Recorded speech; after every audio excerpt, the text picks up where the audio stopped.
Let's all go to the lobby. Let's all go to the lobby. Let's all go to the lobby to get ourselves a treat. Delicious things to eat. The popcorn can't be beat. The sparkling drinks are just dandy. The chocolate bars and the candy. So let's all go to the lobby to get ourselves a treat. Let's all go to the lobby to get ourselves a treat.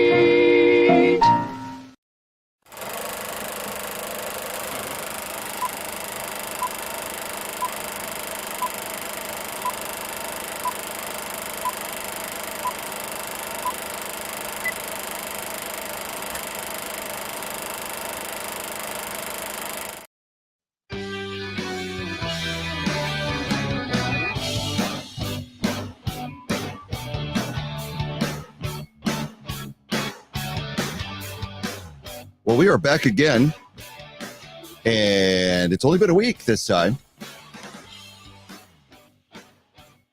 The movie should feel top of mind for box office battles with Greg and Eric tonight. You said what movie should be feel what?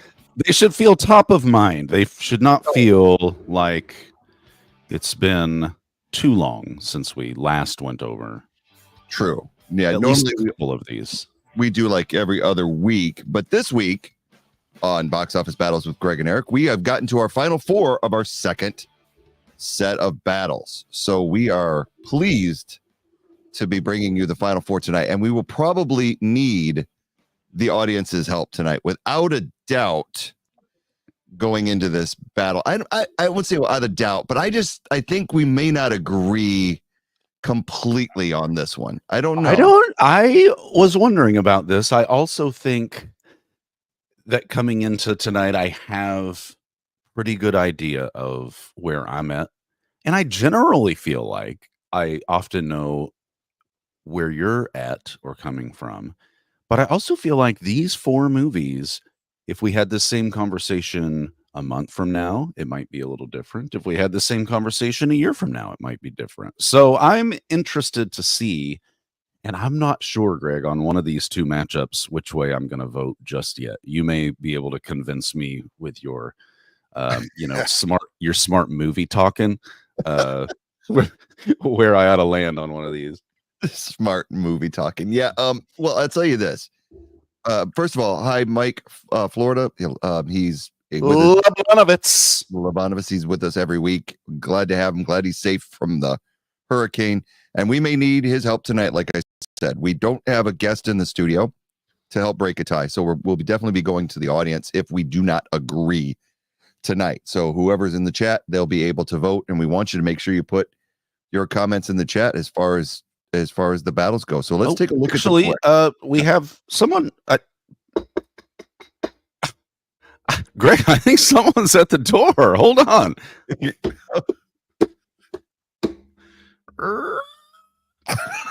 Guys, you're not going to believe who showed up. It's Cristiano Ronaldo. He's here, and he's going to break the tie for us. Hey, everybody. It's me, international superstar Cristiano Ronaldo, coming to you live from Madrid, where I no longer play soccer, I don't think. Well, the problem is that we have a live stream. So if they're listening to it on the Spotify, then yes, you could pull that off, maybe. But you know what reminded me of? It reminds me of the dude in Good Morning Vietnam that tries to do the radio when Robin Williams can't do it, and he's gonna do impressions, and he goes, "Oh, Frenchie, oh, Lieutenant Steve, oh, Frenchie, oh, Lieutenant Steve." So, yeah, I definitely knew that I couldn't say like, "Here's some random Asian guy." Yeah, exactly. No, we don't. Help. Luckily, we don't have a huge following, but the problem is if we ever did get one, so we'd be like a year from now, and we've got thousands of viewers, and then somebody plays a clip of you doing a bad Asian accent, Yeah. and we're automatically canceled. So yeah, we don't want to do that. But yes. And it would be a real surprise to me.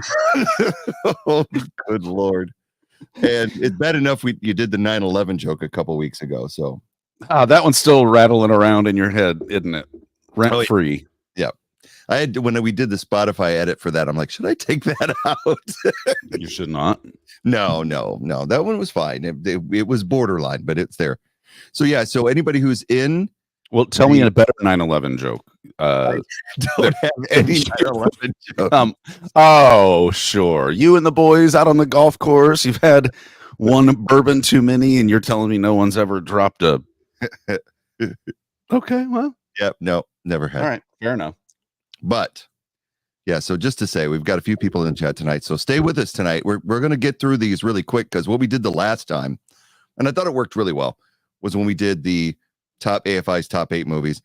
We just kind of recapped the movies that we had. We didn't really go over them again, but we kind of decided, hey, tell me what you liked about it and what you didn't like about it. Let's debate these two until we get down to the final 2 and then declare a winner. So let's real quick look at these movies, if we shall. These are our top 8 sports comedies of all time. I'll move it over there so we can see it. And this is where we've gotten over the course of several weeks. And you can see that Major League defeated Kingpin last week in our episode. And we unanimously thought that Major League was the better film, although we both loved Kingpin. Longest Yard narrowly beat White Men Can't Jump in our eyes. We both liked White Men Can't Jump. We just didn't care for the self-destructive characters. And Longest Yard had enough laughs in it to carry it through to the final 4. I think we both adored Slapshot at the time. That was the first matchup we did, the 1 versus 8. Nothing wrong with Dodgeball. It's just Slapshot hit a little bit differently. And the only one we can really had a contention on was Caddyshack versus Happy Gilmore. I'm a big Caddyshack fan. I love it. I don't remember there being any contention between the two of us for that. And listen, you may want to call it revisionist history. I don't know. That's been going around lately. But I seem to recall us having a pretty pleasant conversation about those two films. It was probably the most fun conversation that we've had on this show. But the victor always writes the history. So yeah, if you say it was a non-contentious, I'll go with that. But no, I do love Caddyshack. I always have, but it did not win. We put it to a fan vote, and Happy Gilmore came through. So this is what we're at for tonight. I think I know why, honestly, that it didn't win. But because it's an unfunny piece of shit movie. Yeah, exactly. I knew exactly where you were going with that.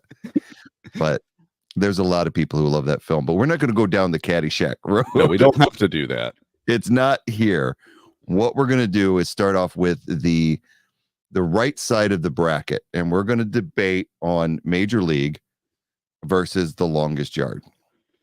And this is tough. I think so. So let's start with Longest Yard. So and we can jump back and forth. It really doesn't matter.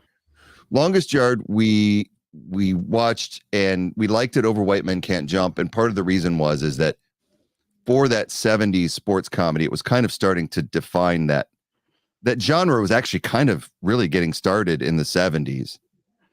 We saw a lot of similarities between The Longest Yard and Slapshot in the way they tackled some pretty intense, gnarly, hairy social issues. Yeah. But in a way, like I think we both agreed that sports kind of has this comforting aspect to it in general. And so movies about sports give you a comforting theme to fall back on while you're telling these stories. We loved that, I think, about Longest Yard. That was one of the things it had that maybe we thought White Men Can't Jump was a little ham-handed over. Yeah. And not to mention, like you said, the an ensemble cast of just some of the funniest characters and Burt Reynolds at his absolute performing peak. Oh yeah, without a doubt. Yeah, he that was his prime era was that early 70s to about the early 80s. After that, he starts to fall off a little bit. Being a Burt Reynolds fan, I remember in the 80s when he stopped doing the comedies and started doing movies like Heat and Stick and I forget all the names. He started doing these action films. And it was sad because this was somebody that when he was in his prime was genuinely funny on screen because he had charisma, and that's what really carries him through the film. And really, as unlikable as his character is, because both movies, what's funny is they feature, self-destructive characters, and they both have kind of a redemption arc. Although Woody Harrelson's character in White Men Can't Jump still doesn't really learn his lesson. No, he goes off and bets money again instead of really learning his lesson. Burt Reynolds goes to prison and in the end learns a lot about himself, about being a part of a team, which he hadn't been before. And what carries it is his ability to, like, he's unlikable in the beginning. In fact, he slaps around his girlfriend, steals her car and wrecks it in the lake and everything like that, and ends up going to prison for that. Very unlikable character. But by early on, his charisma makes you forget about that. You end up rooting for him before the movie gets going. When they shave his mustache and they put him in the swamp, you're already rooting for Paul Crewe. Yeah, he had he just leapt off of the screen. And if you only know, like I did at the time, Burt Reynolds as kind of a caricature, or you think of the Saturday Night Live skits that they would do with Norm Macdonald as Burt Reynolds and Turd Ferguson. Yeah, Turd Ferguson. And that really kind of shaped my opinion of Burt Reynolds just as an actor, that he was kind of a washed up, kind of douchey chode. I don't know. But if that's all you know of him, go back and watch some of these 70s kind of highlights of him, because you said it perfectly. The charisma that he has is pretty surprising, especially if that's all you know of him as an actor. And it really did carry The Longest Yard. The story was great. And it relied a lot on football as a storytelling device and the recruitment of all the play. Well, he's put in the situation kind of under duress, then recruiting the players, and then, as often happens in sports movies, oh no, this team that we put together is terrible. How are we ever going to accomplish our goal? And the training montages, and you meet a bunch of secondary or minor characters that are all funny or interesting in ways. And there's the underlying themes of injustice. And I just, the whole movie, I was very pleasantly surprised. I wasn't sure, because movies can quickly feel out of date. And so we're talking about a movie that's over 40 years old, or 40-ish years old. But it didn't feel out of date. These are themes. These are situations that we're still kind of deal with, that are familiar to us. And so it was just as, I'm sure, moving back then as it was for me watching it for the first time in 2024, as opposed to, I don't know when that movie came out, mid 70s. Yeah. So, so I was really pleasantly surprised by that. It wasn't like watching Gone with the Wind, and it obviously feeling very dated. It's a movie made in the 30s about the Civil War era, and this felt a lot more contemporary than that did. Well, so I mentioned earlier, like say 74 was when Longest Yard came out. And I grew up in the 70s, and I struggle, motion pictures, especially motion pictures with talking motion pictures, early 30s to now. They've not even been around 100 years. We've not had talking pictures. But I struggle to remember or find a sports comedy like The Longest Yard in the 30s through the 60s. Now, granted, we had the Three Stooges with their football comedies. You had, Pabbott and Costello, but most of those sports comedies were geared at a young audience. I'm not talking about sports movies, because you had Newt Rockne, All-American, Pride of the Yankees. talking sports comedies. Yeah. And only ones I remember were like the Disney ones, like the Gus with the donkey that kicked field goals, and they were all kind of Yeah. over the top, meant for kids. Flubber, or the absent-minded professor, where Fred McMurray and the basketball team jumps around on the flubber and everything like that. So I struggle to remember, and if the audience has any that they remember from before Longest Yard, then by all means. And what the Longest Yard did that so many films copied, and it works really well. You talked about it, assembling the crew of misfits or the quirky characters, and there was so many, but it's such an easy plot device to bring characters into the movie. Hi, I'm Wrong Way Jones. Whatever it is, they do. Oh, there's Jones going the wrong way again. Exactly. So you get, like in Longest Yard, you get Richard Keel that plays the lovable giant. You get the psychopath that knows martial arts, and they introduce him in this step-by-step format that we've seen repeated many times. And I struggle to remember that happening before this. You get all of these guys. So, yeah. And it's not even just, you said it's kind of a tried and true plot device. I mean, we see it not just in sports movies, you see it in heist movies, Ocean's 11, things like that, where you put together, they each have a specific thing they do well, and they each have a flaw that may or may not, affect what they're trying to do. Introducing those characters, and that's it's funny in the heist movies. You son of a bitch, I'm in. Yeah. Oh, twist my arm. Oh yeah. So I was out of the game until you. Yeah.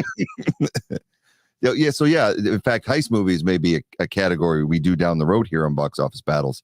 I'm sure we'll get to heist movies. I was thinking about that the other day, and yeah, it's a similar vein where you've got to assemble the team. You've got your main characters. And so even the opponent of Longest Yard tonight in the Final Four, Major League, does a similar thing. You get the main character, Jake, and then you introduce Willie Mays Hayes and all of it, Serrano. And so you get them piece by piece, all of the other teammates. So, yeah, exactly. Mike Flores said, I'm back in, you son of a... So, but yeah, that's kind of how it works in these sports films. But I think it really originated with Longest Yard, because Slapshot came out in 1977. And what's interesting about Slapshot, and we'll get to that in a minute, but they don't really have the same type of introducing because the team's already assembled. Yeah, it felt less like that. Yeah, it didn't feel cliched in that structure. They didn't feel the need. You get to know them organically through the plot. Like each one kind of pops up. And then when the Hansons are introduced, you get, that. But Longest Yard does a great job, and the characters are so likable, even though they're murderers and probably rapists or whatever. They're in prison for singing too loud in church, I'm sure, and that's why we love them so much. Yeah, and so it's funny though that you end up rooting for this gang of possible murders, hardened criminals, because it's a maximum security prison in Florida. So yeah, it's interesting. You end up rooting for them over the law-abiding guards for a reason, and it's because the characters are built in a sympathetic way. They're built in a funny way, and you don't even want to know what they did in the outside. You just want them to win this game to get some of their humanity back. Well, I'm sure there's a certain subset of the population who have these weird raging justice boners, and so people are in prison because they deserve to be there, and therefore the treatment that they get while they're in there, big shrug. Oh, well. I still think, though, that the movie, I think the movie paints the quote unquote law-abiding guards and the warden as corrupt enough to at least level the playing field, to where you maybe there's no good choice in this, or maybe you feel, some viewers may feel conflicted about whose side I should be on. Right. There's the just following orders crowd, and whatever. I didn't have that conflict. I think they, like you said, did a really terrific job of kind of weaving into each of these people's stories a reason to be rooting for either them as an individual or the team as assembled throughout the course of the movie. And we see a lot of reasons Yeah. to support them through things that happen, Yeah. and situations that they're put in or put through. Well, yeah, exactly. The brutality that each of the guards exact on the prisoners, the The messing around scene with in the library was yes. really, Yeah. I mean, it was a turning point in the film, and we discussed that, but it's a real turning point for probably any viewer who was on the fence up to that point immediately, falls to one Right. specific side. I feel like I'm trying to tiptoe around spoilers, but this movie's been out for Oh yeah. 50, Yeah. 50 Yeah. fucking years. So, but that it's such a travesty of racial justice Right. that it would be damn near impossible to watch that scene and go, I still think on the whole, the guards are the good guys, and then that's done purposefully. Right. Well, they make it fairly clear with the main guard that Knauer that hits crew for no reason after he refuses to coach when he tells him not to. Yeah.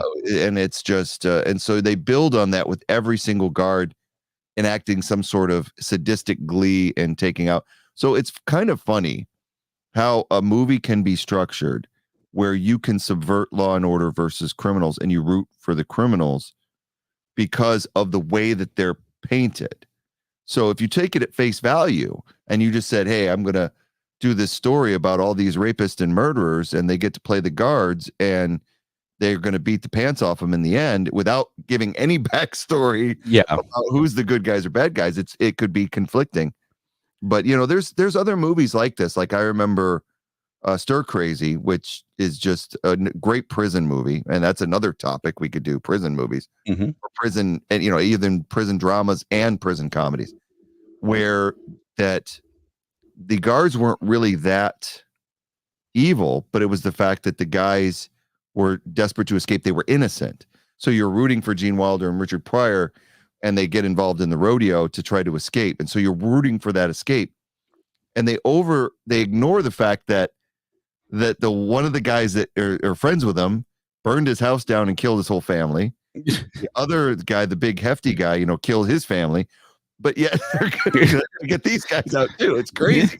And you end up rooting for them because they paint likable characters. I think The Longest Yard does that. But and we're watching the movie for some suspension of disbelief, for some knowing that what we're watching isn't real. Would we really, in real true life, if we were watching a documentary, be rooting for the rapist who killed his whole family to find a way out of prison? No, we wouldn't. But this is a product of good writing and the escapism that we are drawn to movies in the first place for. And so it's okay that I think we shouldn't have any moral dilemma between, well, it feels kind of weird to root for people who have done unspeakable things when that's the way the movie was written. The movie's written for you to, you don't have to create some sort of moral, issue for yourself especially when you're going into a sports comedy. It might be different when we're watching things like Schindler's List that are about a very real, historical situation that happened. But in this particular sense, it's fine. You don't have to feel weird about it. You're doing what you're being asked to do as an audience member. Right. So, I can appreciate that. But the same thing is, and if we can shift gears to Major League, is just like you said, we're introduced to characters in a measured way. They're flawed, but they have they're charismatic, or they're fighting their own battles, and they're each overcoming something personally, and they're each overcoming something together as a team. And it's also done really well. I mean, I don't think there was any hesitation to pick Major League over, what was the other fucking movie that time?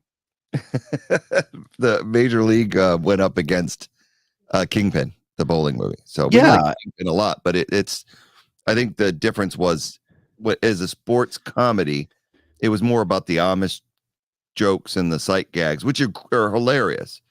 But there's a little bit of the bowling in there that's funny, but it wasn't, as far as Major League, when you think about a sports comedy, that is like as far as the 80s go, that's the model of a sports comedy. I'm going to start this line of thought, and I may be convinced that I'm wrong, but I wonder if it has partly to do, when you put a Farrelly Brothers movie up against anything, Mm, or at least certain Farrelly Brothers movies, and I'm talking about Kingpin, yeah. Me, Myself, and Irene, Something About Mary. I don't think that we discuss those films, even for people who really like the Farrelly Brothers. We don't talk about those films because the plot is so interesting, or the storytelling itself isn't interesting. It's unique. Yeah. That's not what they do well. What they do well is something different than what Major League did well, than what Slapshot did well, or The Longest Yard did well. And so I think maybe that's why that was such a seemingly easy choice for us, is because, sure, if you put two Farrelly Brother movies against each other, then you've really got to figure out the ins and outs and nuts and bolts of the whole thing. But when you're putting it up against a generally well-crafted movie from a story standpoint, character standpoint, um, talk about um, recurring themes that we're all comfortable and familiar with. I just think maybe that's why that was such an easy choice for us. What do you think? Am I off base? You're No, nodding not at yes, all. but I feel It's like not. I could be convinced I'm wrong. Well, no, the thing is the Fairley Brothers are unique films and funny films in their own way. They are a vibe. It is a offbeat, over the top type of slapstick at times, sometimes dry humor, a lot of dry humor that is subtle, just like Randy Quaid saying, "Oh, look out, everybody! There's a shit cloud coming. Run for your lives." That's a funny dry humor type joke, because he takes the fact that there's a shit cloud coming very literally. But it's, the movie's good in that sense, and I think Dumb and Dumber are good that way. But you're right, there's a little bit of character drama in there, but that's not what those movies are there for. Dodgeball, which we had early on, we really like as far as the humor. The visual gags are great, the one-liners are hilarious, but as a overall story, you don't get anything that you're going to hold on to and go, man, I was really rooting for those guys. Yeah, you want them to win, but you could care less. It's about the jokes. And So maybe Kingpin beats Dodgeball if that's the maybe, matchup. yeah, yeah, That is a little more fitting of a matchup, yeah, that's a little more on equal terms, I think. right, It just, like you said, we liked Kingpin. We laughed, and we had an enjoyable time watching that. And there's memorable characters in that one too, but it just couldn't overcome the fact that Major League, man, I mean, if you just like write down a list of things about sports that you love, or that you're drawn to sports because of A, B, and C. right, I mean, Major League, you can check those boxes off immediately. right. It's just done in such a comforting way. That's the one that I keep coming back to for Major League, is that it's comforting. Yeah. Because it isn't particularly challenging. No. It's not particularly groundbreaking cinema as cinema as an art. Um, but we're not trying to do AFI's top 8. We already did those. Right. We're looking at sports comedies, and it just so perfectly encapsulates, I think, what a sports comedy is supposed to be. What you're expecting when you go see a sports comedy is basically Major League. It's a blueprint for how those movies get made. I bet to today, those movies in the 2000s, the Blades of Glory and the Kicking and Screaming and some Yeah. of those off. I mean, my gosh, you could probably lay the two on top of each other and see similarities, because I feel like Major League set a standard and a mold that can be followed, and you can have a successful movie on your hands if you'll just Yeah. do what Major League did. You won't do it as well as they did it, but you can follow that to some amount of success. Yeah, I agree. I think the Major League is one of those things that they don't even try to get really over the top and slapsticky. Even when they go silly, it's not that silly. So you get this almost grounded in realism, where Blades of Glory and other movies like that, they go push the envelope a little bit on the realism part of it.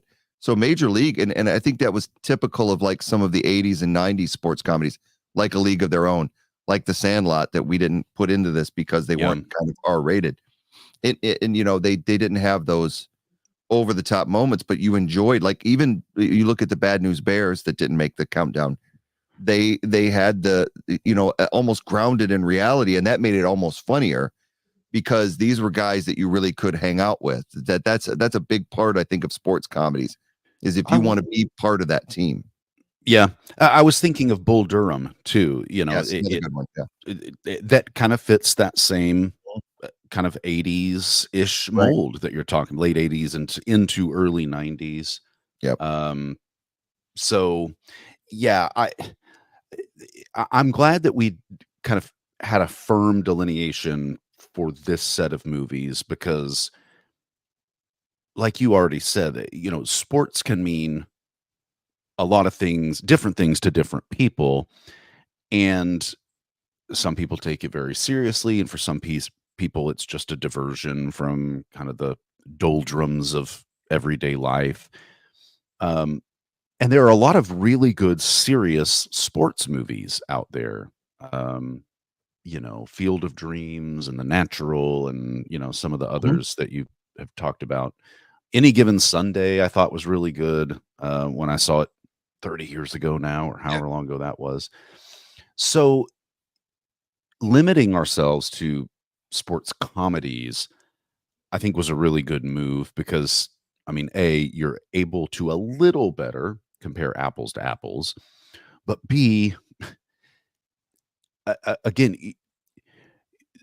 sports comedies can use the sport as kind of the building block for telling character driven stories.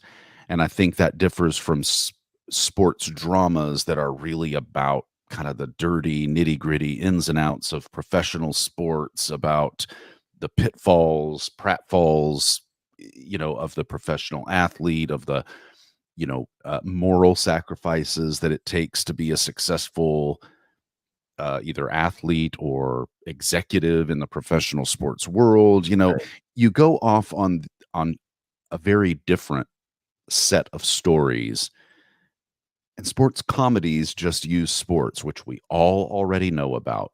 Even people who aren't sports fans are familiar enough with sports to allow that to be, the bread that our sandwich is built on. And again, I keep going back to it, but I just think Major League does every one of those things exactly right. They all had the bread to start out with. It's sports and it's a comedy. Right. But the way they filled it up, this was a very satisfying, piece of cinema that, again, isn't challenging, But is that what you want from a sports comedy, to feel like you really Yeah. Yeah, I think that we'll get into that when we start talking about Slapshot. Yeah. And that's a unique film that you don't see quite repeated. But as far as these two movies go, what we can do to kind of decide the winner is I'll do a brief argument for The Longest Yard. Okay. And if you want to give a brief argument for Major League, whether you want to root for it or not, Sure. and then we'll just vote. Now, so if you're in the chat right now and you've seen both Major League and Longest Yard, or if you've seen one and you just have a preference, you can put your vote in the chat right now and let us know how you feel, and we'll see if we need that tiebreak once we get down to this. So briefly, as far as Longest Yard goes, as far as why I think it deserves to win over Major League, is like I said earlier, it was an originator of this kind of genre. It did break ground. There's so many things to like about it. I grew up watching it. Granted, I saw like the edited for TV version first, and it wasn't until later I saw the adult version. But even seeing the edited for TV version as a kid, it had those lovable characters, and the story itself was great. I thought that the concept of the cons playing against the guards was a great goal setting in a film. In every movie, you have to have, what is your goal? What are you trying to overcome? And in this case, it's quite simply to beat the guards. There's other things that get in the way. You have the conflict with Caretaker getting murdered and crew maybe being framed for it and it causing pressure in the final game. I think one of the things that's unique about this film is I've watched a lot of other sports films, and they spend a lot of time in the football game itself. I mean, nearly 45 minutes of the last part of this film, and you don't see that very often. You will see snippets of the actual sporting events, and they'll sum it up. Even Rocky, that spends a lot of time in the final matchup, they have the montage where, okay, we showed you the first and second round. Now we're going to quickly go through 3, 4, 5, 6, 7. Now we're going to go to the last round. And Longest Yard isn't like that. And what I really thought, compared to Major League, if I'm doing a compare and contrast, is I thought the finale of the sporting event, I know that you have problems with the overall ending of Longest Yard, but the finale of the sporting event, I felt like it was a real game and that there was a lot on the line with the final play. The fact that it comes down to a yard run out and they do it in slow motion and it's very dramatic. I thought that it just culminates the buildup of a great game. You have this whole thing where they start out good, then they get down by a ton of points, and then they have to come back. So you get this roller coaster of emotions. So I think that Longest Yard, deserves to be considered the winner of this battle for that reason. So with that being said, I'll turn it over to you to argue for Major League. Yeah, and so obviously I enjoyed the Longest Yard. We voted for that. It was a unanimous winner in that matchup. I think what Major League does that's a little different, and I would propose better than Longest Yard, is Major League has a levity to it where the Longest Yard has a certain heaviness to it. And it's not that levity or heaviness is better or worse. But when I think about, I want to watch a comedy and I want to watch, a sports comedy specifically, that I'm not going into it for necessarily for the challenge. I'm not going into it to kind of reimagine what my feelings on justice or race relations are. What a perfect timing. Hold on. These babies are going to bed. Oh, yeah, no problem. Again, while Eric is saying goodbye to his children, if you are in the chat and you like Major League or Longest Yard, please place your vote, because in case we do not agree, we will need your tie-breaking vote to. Apparently, mom tried to put her to bed without her being able to give me a hug and a kiss, and that was not going over well. So she came running downstairs. So there are times where I want to be challenged by a movie, or I deserve to be challenged. I just think in this specific regard, I left the two movies enjoying both, but feeling like Major League had the same set of pros, a common enemy. They're kind of getting the shaft from this owner. Um, but even that's a little more lighthearted than getting the shaft from a warden of a prison who's threatening your life. This was Right. just different.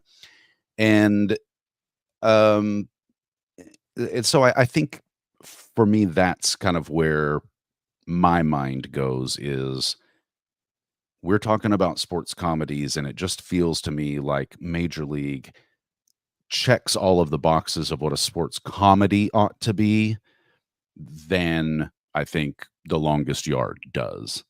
So, um, so that's where I'm at on that. Now we've already got a vote in the chat. We did. Zvi Hirsch has voted for The Longest Is Yard. your vote for The Longest Yard, or were you just taking a devil's advocate approach to The thing? Longest Yard, so I think it is for The Longest Yard. No, but I mean for you personally. For me. Well, so because I am yeah. concretely voting for Major League for this one. I have to admit that I do like both films quite a lot. I think my heart is with the way that Longest Yard is constructed. Granted, there is some heavy moments in it. The Burt Reynolds character, to me, when I compare Burt Reynolds and Tom Berenger, that is a bigger character. When I see Caretaker as the second compared to Corbin Burnson, I'm like, yeah, if I compare the cast one against the other, I love Major League. Yeah. But I think overall I would vote for Longest Yard. So it's probably a better movie. If you just ask me which of these is a better movie, I probably vote for Longest Yard. When I try to kind of distill it down to, what are my interests in watching a comedy? What are my interests in my preconceived interests in, well, tonight I'm not going to watch Schindler's List. Tonight I'm going to watch a sports comedy. I think that's where the tide kind of shifts a little bit for me. Right. Yeah. But it looks like, unless we get two very quick votes, or at least one, looks then like I'm gonna end up on the short end of this one. Yep. Doesn't feel great. Now I know how you felt all these times. I will all these times. I think I've only this is actually the first time the audience has sided with me, so I will say that. But I don't think we've only had to go to the audience vote twice. I think this is the third time. So yeah, that's right. I will say I agree with you as far as one of the things that's brilliant about Major League is that it is unintrusive. It is something you can put on and just enjoy. And to me, that it's very difficult. Choices again. Well, we've already made a decision, Mike. Oh, Mike. You already made a decision. If you vote against The Longest Yard, Mike, weren't you just saying that Major League was a much better movie? And you vote for Major League, we're right back where we started from. So that's all I can say about that. But yeah, so I think that we got to move on. We got to move on. Man, he was late. He cast his vote. Mike, if you want to vote on the next one, the next set of our final four films, he ain't gonna need to vote on this. You don't think so? I don't think so. Oh well, it'll be interesting. We've got two uniquely different films, but are both great sports comedies. They wouldn't be here if they weren't, and they're loved by audiences. So you can vote now if you're in the audience and in the chat, and I'll say it several times, for either Slapshot or Happy Gilmore, to see, in case we do not agree, which one is the better film to get to the final two and to our finals. So yeah, we'll start. We don't even have to start with one or the other. We can just talk about these films. Yeah, they're uniquely different. Happy Gilmore being a mid-90s comedy that is pure Adam Sandler. I mean, we've talked about it when we had it on The Battle. It is an enjoyable film for so many reasons, and I think it's the Adam Sandler driven film. And then you find out that Judd Apatow wrote a lot of it, so you have that sentimentality about it as well. I think, and one of the things I liked about the Judd Apatow writing, you can see when you've got somebody else reining Sandler in. Yeah, because if you have a pure Sandler movie, You get like the Western he did for Netflix that was just god awful, or Jack and Jill, or He's My Boy. You get these real, or Don't Mess with the Zoltan. There's so many where he's not reined in. He's a very good talent, but the thing with Sandler is if you don't pull him back a little bit, he's just there to have fun, right? Exactly. And Yes. so that's what it's going to be like you said, unless you've got good writing or someone on set, who can suggest different ways of playing a scene or the character. But of all the Sandler characters, and just think of all of them, at least comedy wise, Yeah. Happy Gilmore as a character, yes, has the most heart, I think, than the Billy Madisons, maybe Big Daddy, it could be argued here, but he is a down on his luck person with a good heart. And it's not one of those things that requires some sort of long character arc throughout the course of the movie. He's always a kind-hearted person. He's just doesn't have the talent to follow through on his dream.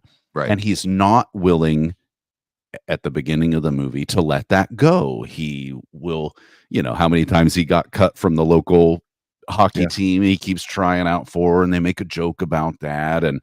And even through the first third of the movie, it's still, all of this is built around maybe he can find a way back into hockey, but he's not ever a mean-spirited character, it's quirky and it's funny, but that Judd Apatow influence, I think, is seen there. Right. It's difficult for me to objectively watch Happy Gilmore because the movie came out when I was a senior in high school. And I think that, like a lot of people, we will give an extra 20% buff bonus to movies that fall in those prime 17 to 25 time of our lives. We had all the free time in the world, Greg, and you could just call your buddies and watch a movie, and you'd be hanging out, when I had an apartment or a dorm room, and all your buddies would be watching the movies together. And those are things I don't do as a 47-year-old, or that I didn't do as a 37-year-old, or, Right. And so I think that they have without a doubt, a sentimentality to it, and it doesn't just have to be Happy Gilmore as a specific movie. Just most of the movies that I saw in that time, I'm going to err towards those. I know what that's like. Yeah, when I was in high school, in the 80s, the mall was the thing. We always went to the mall on the weekends, and in those days, the multiplexes and even large screens nowadays, they're not in the mall anymore. They're outside, and now they've got their own thing. But these things were inside the mall. So you'd go to the mall, you'd shop, and you'd go to the food court, and then let's go see a movie. You'd spend all day there with your friends. And that was the high schooler thing to do when I was in high school. We did it every weekend.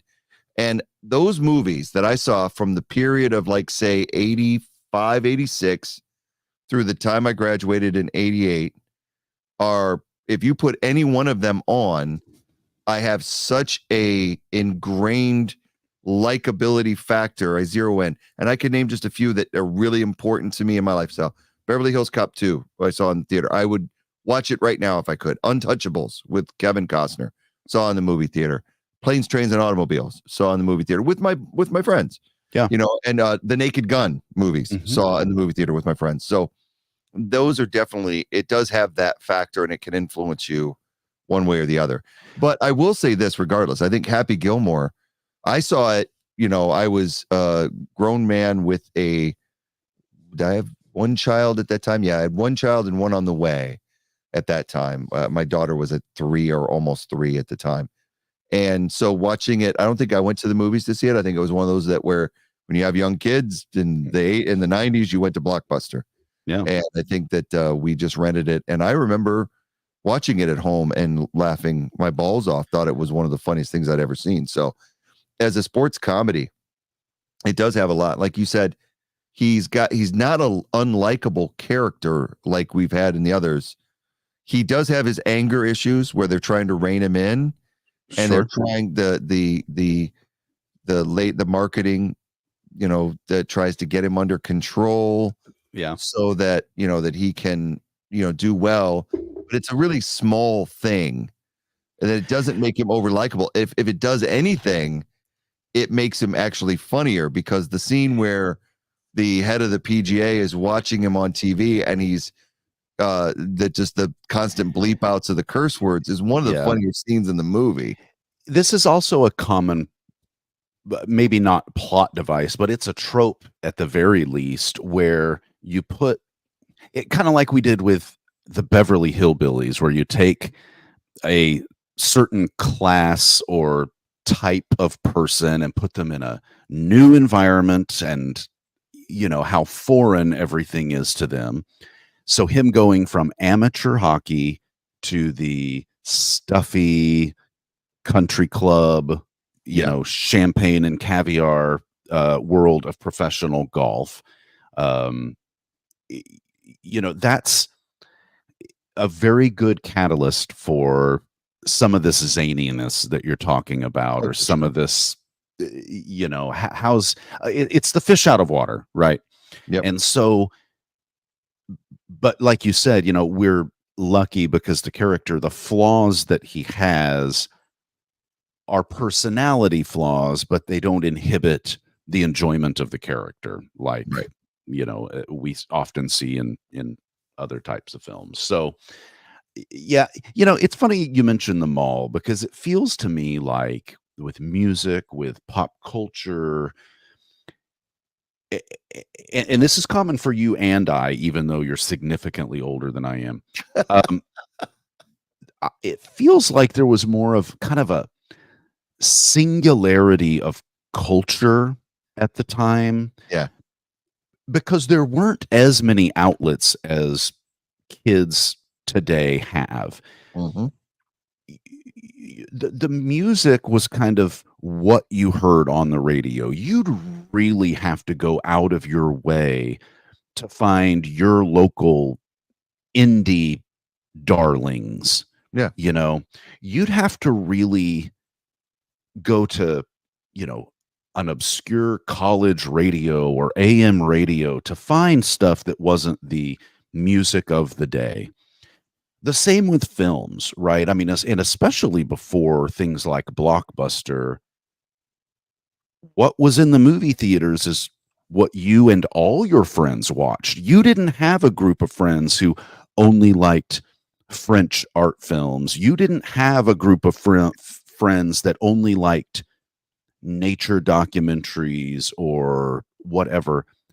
All of your friends watched the same things. Now, whether they liked it as much as you did or not, was still different. And now with the Spotify and streaming and TikTok and, curated playlists or playlists that you can build around your own personal tastes and things. And I am not saying that one of those is better than the other. It was just, I think it would be difficult for like my 15-year-old daughter, Zoe, to understand kind of the cultural singularity, zeitgeist that everything was back in the 80s and the 90s. Oh, yeah. Compared to today. So, yeah, me and all my homies, we loved Happy Gilmore. And I had never really, probably at that time, heard of Slapshot. And I watched it for the first time a few weeks ago. And I was blown away by that movie. Yeah. I mean, and I remember talking in that episode about there is something. We had just come off of the AFI Top 8 with like Raging Bull had that grittiness to it. Right. And that was kind of a 70s, maybe early 80s film. Slapshot has that grittiness to it, but it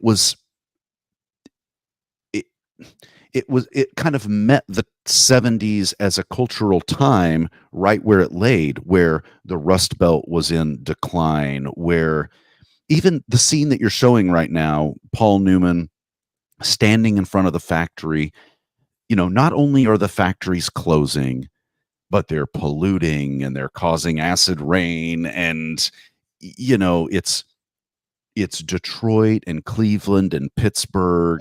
It's rusted out cars. It's, the Bronx is on fire. It's just, there is a griminess to the 70s, the economic depression, the state of kind of geopolitical affairs, hostages in Iran. There's hijackings of airliners on TV. There's, it's an over. Now, I didn't live through that as a kind of impressionable either teenager or adult, Right. but it felt to me, and I feel like you confirmed for me, that Slapshot really did a good job of taking everything that was going on in that area and at that time, and and and allowing the viewer who was not alive at that time to feel exactly Yeah. how depressing it was, how anxiety inducing it was, Right. just the hopelessness, and that was amazing for a quote unquote comedy film to put me in that place. I was blown away by that movie.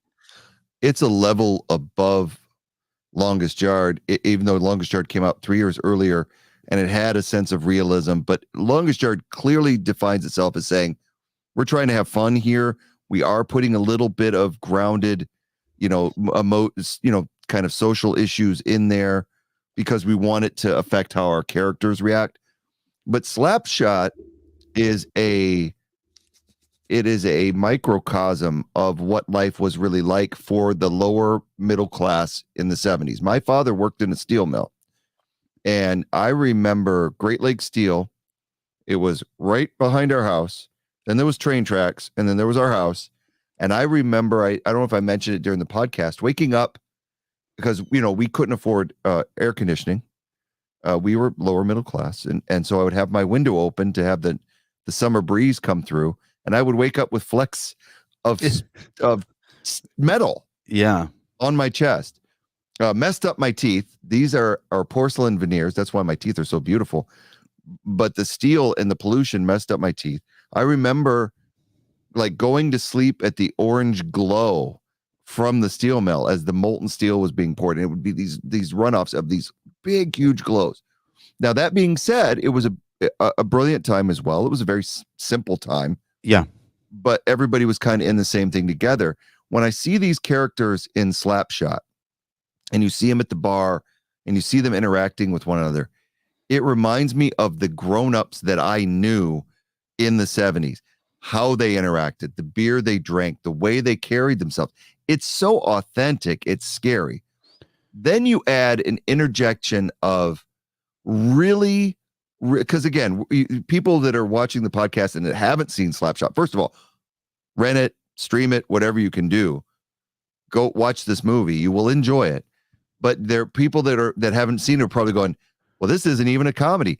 But yes, it is. Yeah, it is. So when you get to those humorous points, it's kind of like when we talked about Godfather and AFI's top 8. One of the things that makes Godfather so good is it's not violent all the time.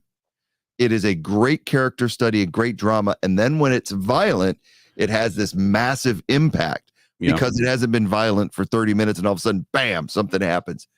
It's the same thing with Slapshot in comedy, where it's telling this good story and then something funny happens, and it's the impact of the comedy, like the announcer in the booth, which again, we talked about Major League with Bob Uecker and the announcer. The announcer in Slapshot, very similar stuff. The organist and everything like that. It's got these moments of realism that make you laugh because you start to care about the players of the team.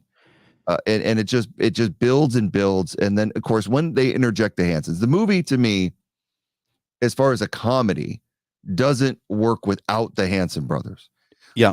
Because then it's just a straight drama. You introduce these three guys that are just uncorked violence on ice, but they're so childlike. Again, like we talked about Randy Quaid being childlike and being likable. The Hanson brothers are so childlike that they're lovable brutes. They're just unbelievable. Yeah.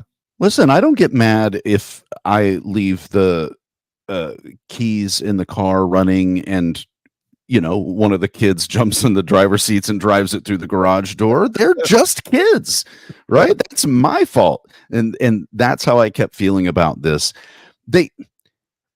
And I just want to go back just briefly because I just, like, it can't be understated the desperation that you feel as an audience member watching, that I felt watching the movie. Everything has kind of a gray cloud over it, and they picked the perfect sport to use as a backdrop for this, because hockey in its nature, and especially before the professional sports of the last 15 years, that has really gone towards money making, just how much money can we make forever until we can't make any more money. Yeah. And then we'll find a betting partner and make more money. But hockey, amateur hockey, in these rundown rinks with blue collar spectators, you know, you can imagine them with their metal lunch pails and their coffee. You know, my dad had a Stanley big green coffee thermos that he would take to work. Back when Stanley wasn't for middle-aged soccer moms, it was for friggin' men that worked a friggin' long. Yeah, it was like we didn't have a coffee machine in my office, you know, and so I just brought. And so this movie doesn't work the same if it's all of the things we already discussed, set where it's set, in the time it's set, with the characters, but they are trying to win a golf tournament, or they're hockey was perfect. And even the hockey scenes they show, the ice is uneven and dirty, and the boards are in various states of disrepair, and the equipment looks old and beat up. I mean, no detail was overlooked in creating an atmosphere. And of the four movies that are our semifinalists, it put me in a exact place and an exact time and an exact frame of mind more than any of the other three. Yeah. On purpose. Happy Gilmore wasn't trying to do that to you. Maybe The Longest Yard was, and Major League, meh. But I was in from the opening scene and wish the movie was 30 minutes longer. And I guess I would just say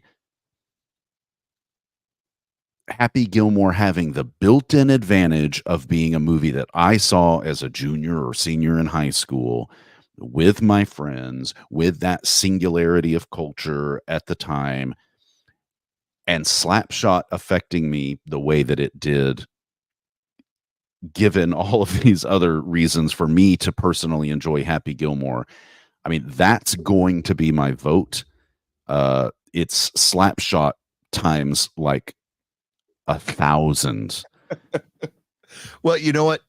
So here's the thing. The one thing that I'll say about Happy Gilmore as we move on is, as a sports comedy, if you want to have friends over and like have some beers and put on something that you can enjoy as a group. Major League is another one like that. Yeah. You want to put something on, have a few beers, have it on in the background so you can laugh every once in a while, or sit and watch it with friends. That's what it's for. Slapshot is not the type of movie you watch with a bunch of buddies. You can watch some of the Hanson scenes, but there's a lot of moments in Slapshot where if you're in a group of people and you're having beers and you're trying to have a good time, that movie's not meant for that. You Or have you'll to miss separate. something. Yeah, you don't get the plight, because there's a thing that I pointed out when we covered Slapshot, is what I find so interesting about it is hockey, like you said, is the perfect sport for it. But the audience, the crowd, the citizens of the town use the hockey team to get rid of their angst over their economic plight. And as the team starts winning, you see their spirits start to rise. Their aggression level starts to rise. So as the team is being aggressive, the fans build up and are aggressive, and they're being more like the teams don't want to come there because they're afraid of the fans. And it has this great parallel of explaining how a sports team is connected to a town. And that the Major League does it a little bit with the Cleveland Indians. Nobody comes there, and then as it gets built up. So it's got a little similar, but not as deep emotionally of that connection. So the final scene with the parade is the most appropriate way to end Slapshot, because there's optimism there, and you still know things are bad, but they've just won it. And there's so many like cities like that, like what you talked about, the Rangers win a World Series. You haven't had it lifts a lot of people up that are connected to that team and have been connected to that team for years. When your team hasn't won anything in decades, and they pull off a massive upset victory, it does. It's one of those things as Americans. It does, no matter what the economic plight is, it lifts your spirits and gives you hope for another day. And I think Slapshot encapsulates that perfectly.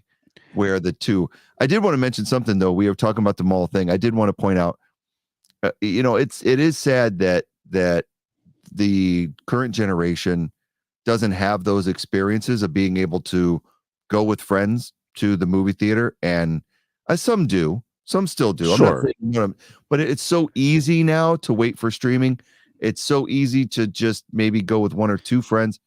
One of the things my son was doing when he was at his last duty station that I thought was really, really cool, and it was nice to hear, was him and his buddies would get together and have a few beers and watch any random Nicolas Cage movie, just because they're so unhinged. Yeah. Regardless of if they were good or bad, they were gonna enjoy the spectacle of Nicolas Cage. And so it's nice that's still kind of happening. Well, you must recognize that that's at least partly your influence on him. Oh, sure. Him having a dad who's so passionate about movies, and you've talked before really poignantly about why you're so interested in movies, in your upbringing. And so that's got to feel great, and it's got to be kind of a neat thing that you can look at your son and say, oh, well, at the very least, my love for movies is something that's passed on. We often, at our age, even though, again, you're significantly older than I am, you do start to think about what are the things that your kids are going to remember about you and what aren't they. And, this is a big part of your life, and you've got a son who has made it an important part of his. That's really neat. Yeah, I think that one of the things, like when we're doing this podcast and when I do my football one, at the very least, no matter, if this grows into something phenomenal, these videos will be out there on YouTube and for my kids and for future generations. It's already phenomenal. The only people who are missing out on it is everybody in the world, basically. Well, I will say they're missing out on anything. We are up over. So the good thing is, like, as far as like the YouTube videos, we get maybe 40 views a week as far as the live streams, which is nice. But we're up over 100 a week on Spotify, which is very nice. I don't know if that's subscribers, because I won't pay the extra money on Castos to find out how many subscribers are. It's like $30 a month. I'm like, nah, I can just see the streams and I'll be good. So there are people listening to it, and we want to thank real quick before we move on to our final vote. We want to thank all of our listeners that have joined us. We've only been doing this a couple of months now. This is only our second full category. that we've done. And we've had people like Mike Florida that has been here with us. Clarissa has come back from, is from the Jared Goes to the Movies podcast. V. Hirsch has said really great things about us. So we have regular audience members, and it's nice to hear from you and see you guys each and every week. So please keep coming back. And like Mike Florida says here, that's awesome, guys. I keep telling friends about it. Thank you so much, Mike, for promoting the show. Yeah, definitely tell your friends, recommend it, because we're having a good time here. That's what this is about. If you have a love of movies, we want that debate to not just be Eric and I. We want the audience to be as much a part of this as we are. So you guys are always going to be our tiebreakers. We're always going to reach out to you if we have a poll as far as what category we're going to do next, because we want you involved. So real quick, while I'm on that subject, you can see on your screen, if you're watching the live stream on YouTube or Twitch or Facebook Live, you can email us with any questions or just category ideas, movie votes at boxofficebattles@gmail.com. You can also check us out on Twitch at Box Office Battle Pod, and you can look at our YouTube live stream each and every week at Box Office Battle Podcast. We got another old buddy in there, Vinny. It's Aldo's checking us out. So, yep, good to see Vinny in the chat. So, Vinny was in like middle school when we first started hanging out with him on Jared Goes to the Movies, and now he's a doctor or something. I don't know. It's like really, but we've been at this a long time, Greg. Yeah. Well, I think I first guested on Jared Goes to the Movies as far as like the 5 questions thing was like 2019, 2018 maybe. And then the pandemic hit. And that's when I started doing the dress up thing on those. My wife said the other day that I need to start dressing up for our podcast because that was my thing on Jared Goes to the Movies. And I said, well, the thing was with Jared Goes to the Movies, I did the first time I did it was for like Raising Arizona. And I thought it would be funny if I wore the same shirt and did my hair. And then it was like, all right, what else can I do? And I really got it from Gickler, who did the Kiss makeup. Yeah, the Kiss makeup. And I thought, that's awesome. People that come on there to do the 5 questions should be the movie. So then I started doing the Tommy Chong when we did Up in Smoke. And it was just fun. It was nice. It was fun to go and get. I have tubs of costumes now. They'll never run out of. I could open my own costume shop after doing that for Jared Goes to the Movies. But yeah, so yeah, it's good to have that crew here. I will say this: we are doing next weekend a Halloween special, and so I may or may not be dressed up for the Halloween special. We'll just have to. We'll see, and we'll talk about that more here in a minute. Vinny says, yeah, he was a freshman in college when he joined Jared Goes to the Movies. Now he's 25. Get a job. It's crazy.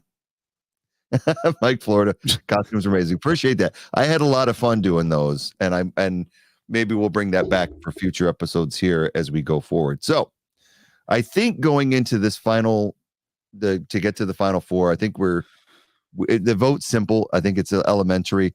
Love Happy Gilmore, but I think we both agree Slapshot is the entry into that final 4. So it's kind of funny if you look at our bracket right now.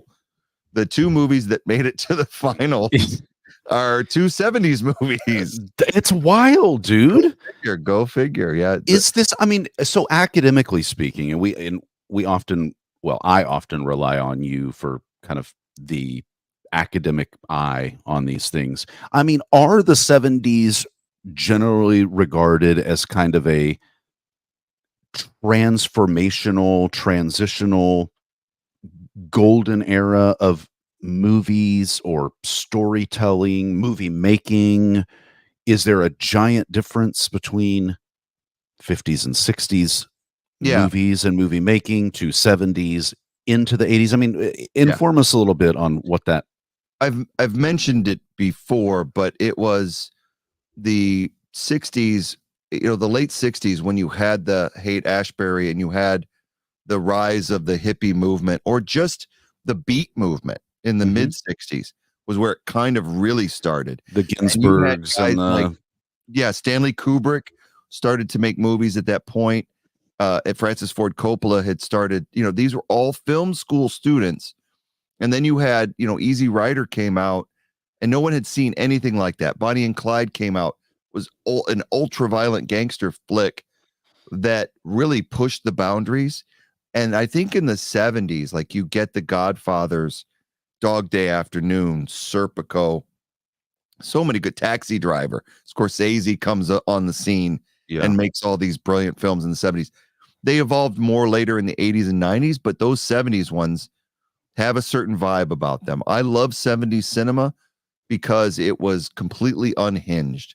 They were letting directors do whatever they wanted.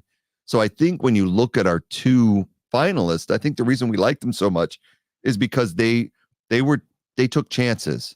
Mhm. And so even though these other sports comedies, including we loved Major League, we loved, I loved Caddyshack, you did not, but Major League, like White Men Can't Jump and Dodgeball, the two finalists we have right now, Longest Yard and Slapshot, both had a little bit extra, if you want to say, compared to the other sports comedies that we dealt with. Now, getting into those two and deciding between those two, I don't even know if we have to debate. Listen, it's like there's a superficiality that's going to come with comedy movies. Yeah.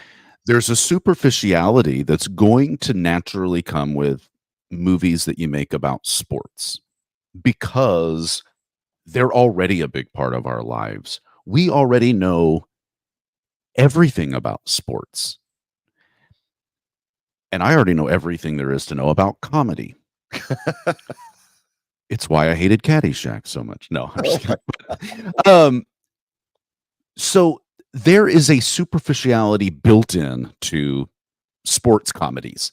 We want it to be that way because otherwise they're not comedies, or otherwise you're using sports for something it shouldn't be used for. And in this case, it's to give a comforting background to the story that you're trying to tell. But then lo and behold, here come our two finalists have such an extra depth to them. It's like, I mean, it's impossible to overstate, I think, just what these two movies out of the 8 do that the others don't do. Right. But it's also, for me at least, impossible to overstate what one does that the other doesn't. And it's put you in a time and a place and a mind frame that anyone who's been on Earth long enough to become an adult, you know what it's like to feel like you're at your wit's end. Yeah. You're out of options, that despite your best efforts, it feels like the world is conspiring against you. Through no fault of your own, the economy has tanked. You're out of a job.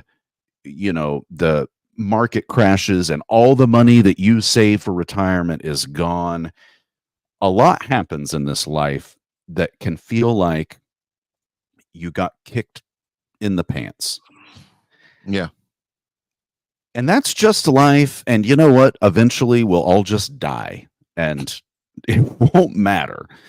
And they'll put a 2-paragraph obituary in the newspaper about, hey, you were born here, you had this many kids and grandkids, you worked at this place, and now you're dead.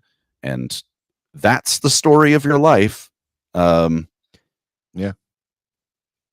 But Slapshot, between these two really elegantly crafted, gritty movies, right, just does that to such an extent that I feel like we could be talking about it the same way we talked about Godfather, in that what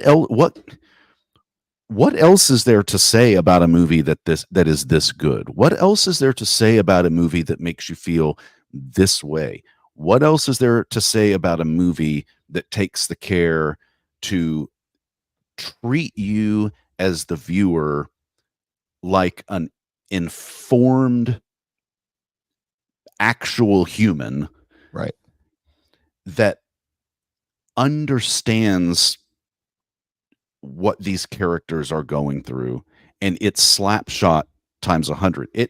And it takes nothing away from Longest Yard. I didn't vote for Longest Yard in the last one, Yeah. but I'm not bitter about it like you were about Casablanca. I mean, about Citizen Kane. Yeah, and Caddyshack. You were so mad. You almost made us quit the show. We're not doing this anymore. If I don't win, we're not doing it. That's what you said to me. No, I didn't say No, that. you didn't say that. But But yeah, you know, I don't have any problem with Longest Yard. That, you know, I voted for that movie in its first round matchup. Yep. It's just, sadly, it's just not, to me, on the same plane as Slapshot. And honestly, I don't know that there's ever going to be a sports comedy that could take you to a time, right. a place, a feeling the way that movie did. What say you, Greg? Well, I agree with you 100%. And one of the things I'll add to that is that when I first watched Slapshot when I was younger, I enjoyed it. I loved the opening scene, you know, with it talking about the penalty box. And it's just a great opening scene. It sets the tone for the whole film. And then it's this balance of humor and drama that is so effortless that you never get bored, because as soon as it gets too heavy, something funny happens. And that's life. Yeah, exactly. So it was one of those things, like I had seen it before, but when we watched it for this podcast, I actually, you know, sat down and just really absorbed it. And I appreciated it 10 times more than I ever had. There's a movie, if you haven't seen it, with Sean William Scott, called Goon, that is another great hockey movie. I absolutely love it. This Goon is close, and I think it's very inspired by Slapshot. But this Slapshot is in a whole other, like you said, a whole other league by itself. It reminds me of my family. Like I said, the people that I watched growing up. It reminds me of my dad. And I didn't have a great relationship with my father. My mom and dad got divorced when I was 5. He lived up the street from us, so I would always walk to his house when I had to visit with him and everything like that. But he worked at a steel mill. This was the economic times we were in. So it reminds me of a lot of those things. And yes, so maybe nostalgia comes into play, but it's not just nostalgia. It is the depth of writing to balance those heavy moments with these really funny ones. So you really, if you watch it, if you've never seen it, it is something that you should watch, you know, maybe with one other person or by yourself, just to get the experience of it. It is a great film. So I agree with you. I 100%. I think Slapshot is the winner of the best sports comedy that we've ever seen. And I think it's deservedly so. I don't think too many people would disagree with it. When we first announced that this was the category that we were going to do, I had people texting me and going, "Oh, Slapshot." Well, and see, when you announced the 8, I probably in my mind thought that this was going to be the one I was going to hate, that I was going to think it was overrated, that it just, you know, oh, ha ha, Hanson Brothers, ha ha, hee hee.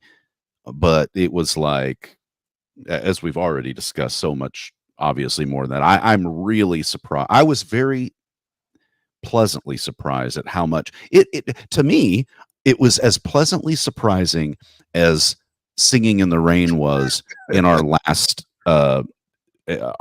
matchup, where I just thought, what in the world am I going to get out of a 40-year-old hockey movie? What in the world am I going to get out of a musical from MGM's golden era?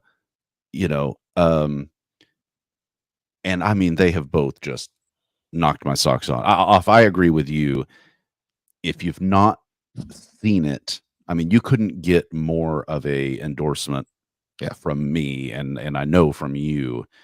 It's one of those, like, you gotta laugh so you don't cry type feelings. It's just, man, it almost seems unfair, because yes, it's funny, but it's crafted in a way where it would stand up to any quote unquote drama movie, especially if that drama felt overly manufactured or kind of drama for drama's sake, because this is a real movie it might as well be about real people in a real town, in a real time, like you said, that you grew up in.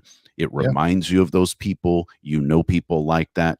People who went through it. You went through it. Um, if you care at all about the history of kind of industry in this country, then you already know kind of what the background, the setting is for the movie. Yeah. And again, it relies on using hockey as a metaphor, as a device for pushing the story along. It gives our characters room to react to what's going on around them in a arguably productive way. It Yeah. gives the people of this town, and I would equate small town hockey, especially of this era, to what I see. I'm a big European soccer fan, English Yep. Same. soccer Same. fan, and everyone watches the Premier League. It's on TV. But when you see what these smaller teams mean to these communities, like we have a minor league baseball team here. Right. People do go and watch the Frisco Rough Riders. I don't think anyone here really cares a whole lot about the Frisco Rough Riders. You'll see a couple players who make it to the big leagues, and you'll say, I remember watching them when they played, whoever. Yep. But no one really cares. But people care about their small Grimsby Town soccer team in England, Yep. and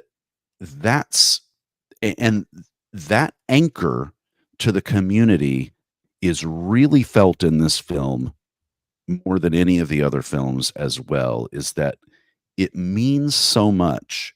Right. It was the perfect sport for the perfect movie to tell a story about the perfect time and perfect place. You guys, it's Slapshot. Without a doubt. And so, yeah, it's like if you ever seen the show Welcome to Wrexham that talk about the Wrexham, how the town's tied in, and Ryan Reynolds and Rob McElhenney bought the club and have been building a winner. And ever since watching that show, we follow Wrexham. Yeah, they drew today. Yeah. Yes, so it's excellent. So, yeah, without a doubt, Slapshot. And I didn't know that going in that this was going to win. I looked at the 8 films and I liked them all. So it's very interesting that it did win. So I think it's well deserving. Didn't expect it. When I watched it again, I realized how impactful the film was. So glad that it did win. So that's another battle down. Woo! 2 battles down, and we're going to keep going. Now, next week, actually got a comment from Zvi Hirsch before I announce what's going to happen next week. Longest Yard has a soccer remake with Vinnie Jones called Mean Machine. And yes, it does. If you've never seen it, very good film. I do like that one, Zvi. I really do. So, yeah, good mention on that. So, now, going into next week, we have a special announcement. We are not going to do an 8-round or an 8-movie battle. We are just going to do a special Halloween episode on the 29th of October, next Tuesday night, 9:00, same time we try to do these every time.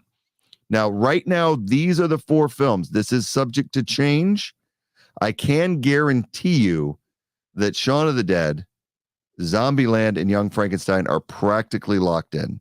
There's there's a lot of votes for Shaun of the Dead.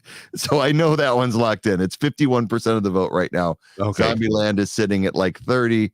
Young Frankenstein around, in the 16s. Tremors is out there. That was actually recommended by Zvi, but after we did that, and I put out that, hey, I'm only going to leave this poll open for 24 hours, we got a ton more votes today. And movies like Creepshow, which is considered a horror comedy, and one of my personal favorites, Dale and Tucker versus Evil, has been put to the list. So that could supplant Tremors. What we're going to do is we're going to leave the poll open until the end of, like, say, 9:00 tomorrow night. So that's when I'm going to close it down, and then we'll have our definite 4 movies. But we're going to do a Halloween special of the best horror comedies. Again, like I said, Shaun of the Dead, Zombieland, Young Frankenstein are in there. We're still have up in the air for the 4th one, but we'll see how that goes. And the thing that everyone should know, I announced it on Facebook today. Our good friend from Jarrett Goes to the Movies, Sean, is going to be here. Big Sean is going to be in the studio, and he's going to help be our tiebreaker for the Halloween special for these 4 films. And we're excited. Hold on. Is it Frenchie? Lieutenant Steve? Hi guys, it's me, Sean, and I'm very excited to see you guys Kermit the Frog next week. So, why are there so many songs about rainbows? All right, well, Sean, man, it's so good to see you. Yeah, okay. Well, You're not gonna. He's not gonna come on the show if you're gonna do that shit. So anyway, He loves that bit. I know.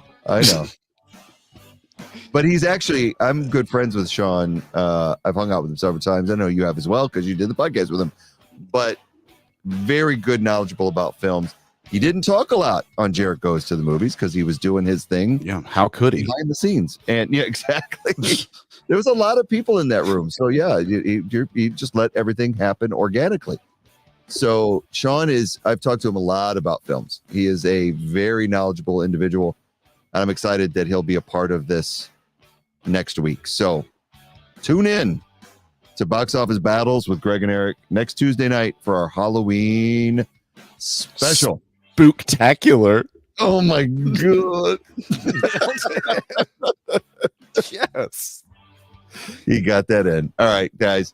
Thank you so much for joining tonight. Again, like I said, you can email us at boxofficebattles@gmail.com. Tell your friends about the podcast, and we are going to see you next week.